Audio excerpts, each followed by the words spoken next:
Gagawa na lang ng ikababango ng pangalan, hindi pa ginalingan. Aktingan 101, hindi umubra sa mga netizen online. Tila pinagtawanan lang ng maraming netizen ang ipinagmamalaki ng Marcos administration na 13 billion na entrapment ng shabu na nangyari sa Batangas City kung saan nakapaloob lamang sa isang van ang 2 toneladang shabu.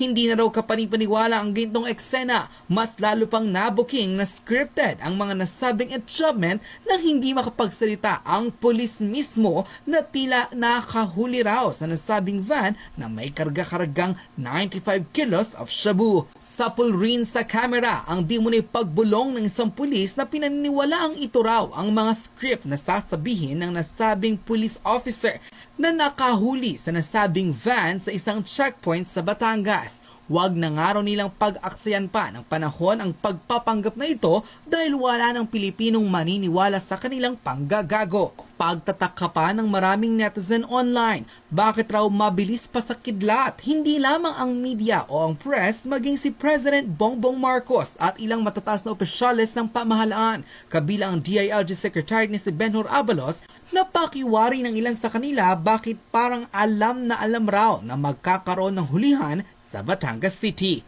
Kapansin-pansin raw na tila pinangungunahan ni President Bongbong Marcos ang nasabing pulis na sila ring nag-promote matapos ang nasabing Batangas Shabu entrapment.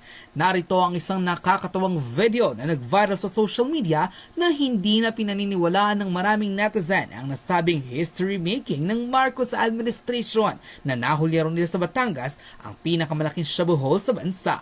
Narito panoorin ng full video.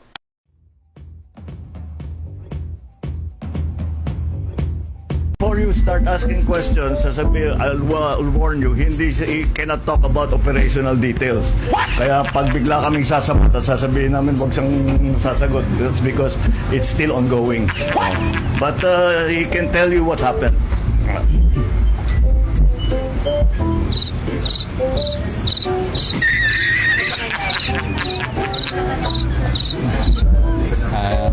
Good morning po.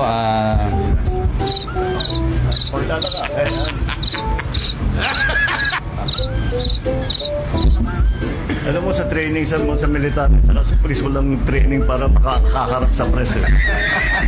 Kahit kumarap sa bala, kaya namin, pero kumarap sa press. So, magandang umaga po sa ating lahat, sa ating mahal na Pangulo, sir, sa lahat mo narito. Sa ngayon po, hindi pa po kami makakapagbigay ng eksaktong detalye ng pangyayari kung paano namin nasabat itong ganitong kalaking halaga kasi umuusad pa rin po yung aming investigasyon. Ayaw po namin makompromiso yung mangyayaring hanggat may sampa po namin yung kaso laban po dun sa tao. Lamang po at maraming salamat po.